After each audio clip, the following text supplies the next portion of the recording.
सचिन खरात यांनी मुख्यमंत्री देवेंद्र फडणवीसांची भेट घेतलेली आहे। रिपाईचा खरात गट महायुतीमध्ये येण्याची शक्यता आहे।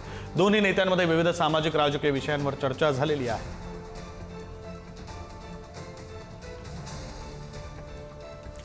रिपाई खरात गटाचे सचिन खरात स्वतः आपल्यासोबत फोन लाईनवरून जोडले गेलेले आहेत। आपण त्यांच्याशी या संदर्भात बोलूया।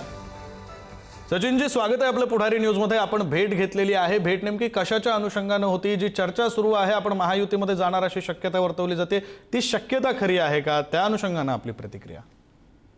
मुळात महाराष्ट्र राज्याचे माननीय मुख्यमंत्री देवेंद्र फडणवीस साहेब यांची मी भेट घेतली आहे। मुख्यमंत्री साहेब हे महाराष्ट्र राज्याचे मुख्यमंत्री आहेत, सर्वांचे मुख्यमंत्री आहेत, त्यामुळे मी भेट घेतलेली आहे। आणि काल माझी त्यांच्याबरोबर 20 ते 25 मिनिटं चर्चा झाली। आणि महाराष्ट्र राज्यामध्ये जे अनुसूचित जाती उपवर्गीकरण, बौद्ध समाजावर होणारे अत्याचार, बौद्ध पार्टीमधील संशोधक विद्यार्थ्यांची फेलोशिप, परदेशी शिष्यवृत्ती योजना, जात पडताळणी, महात्मा फुले विकास महामंडळाचा जी कर्ज योजना आहे, खाजगी क्षेत्राचं आरक्षण आहे, समाज कल्याण खात्याचा निधी आहे, विविध विषय अत्यंत पूर्णपणे पॉझिटिव्ह चर्चा झालेली आहे। आणि महाराष्ट्र राज्यामध्ये संविधान निर्माता महामानव डॉक्टर बाबासाहेब आंबेडकरांचं इंदुमिल येथे राष्ट्रीय स्मारक होत आहे। आणि राष्ट्रीय स्मारकाला जमीन सुद्धा भारतीय जनता पार्टी या सरकार असताना मुख्यमंत्री साहेबांनी त्यावेळेस जमीन दिलेली आहे आणि त्याचं आम्ही स्वागतच केलेलं आहे। आणि लंडन मधील घर सुद्धा त्यांनी डॉक्टर बाबासाहेब आंबेडकरांचं जे होतं त्यावेळेस सुद्धा त्यांनी ते प्रयत्न त्यांनी ते केलेला आहे, त्यामुळे मी स्वागत केलेलं आहे। आणि मी त्यांना मागणी केलेली आहे की येणाऱ्या काळामध्ये दलित समाजाचे जे बौद्ध समाजाचे जे विषय आहेत ते पूर्णपणे सॉल्व्ह व्हावेत आपल्या काळामध्ये, ही त्यांना मी मागणी केलेली आहे। आणि मी आपल्याला सांगू इच्छितो की पूर्णपणे पॉझिटिव्ह चर्चा त्यांनी माझ्याबरोबर केलेली आहे, असं चर्चा झालेली आहे। राजकीय काही चर्चा झालेली आहे का? जी आता चर्चा सुरू झालेली आहे, आपण महायुती सोबत जाणार, रिपाई खरात गट हा महायुती सोबत जाणार अशी चर्चा सुरू झाली आहे, त्या अनुषंगाने काही चर्चा झाली का किंवा त्यासाठीची ही भेट होती का?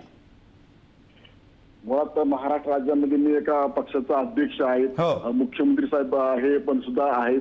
आणि ज्यावेळेस दोन राजकीय नेते भेटत असतात त्यावेळेस राजकीय चर्चा होत असते आणि ती चर्चा झालेली आहे। परंतु मी स्वतः बाबासाहेब आंबेडकरांना फॉलो करणारा कार्यकर्ता आहे आणि मी स्वतः बाबासाहेबांचा पक्ष जो आहे रिपब्लिकन पार्टी ऑफ इंडिया, तो पक्ष भारतामध्ये पुढे नेण्याचं काम करत आहे। आणि ज्या बाबासाहेबांच्या विचाराला जो कोण पाठिंबा देत असेल त्याच्यावर आम्ही चर्चा करतो आणि येणाऱ्या काळात सुद्धा चर्चा करू। आणि मी स्वतः फुले शाह आंबेडकर विचाराचा आहे, त्याच विचारावर कायम करत राहणार, हे मी तुम्हाला सांगू इच्छितो।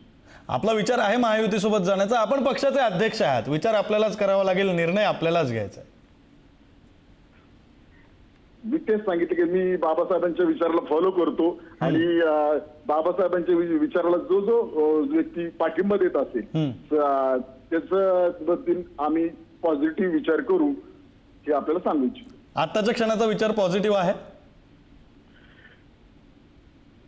दोन राजकीय नेते भेटल्यानंतर राजकीय चर्चा होतीच, परंतु ही चर्चा करत असताना मी एका पार्टीचा अध्यक्ष आहे आणि मला कोणताही निर्णय घेताना कार्यकर्त्यांसोबत बोलावं लागेल, हे मी तुम्हाला सांगू इच्छितो। बरं, धन्यवाद सचिनजी, आपण पुढारी न्यूजची सविस्तर बातचीत केली त्यासाठी।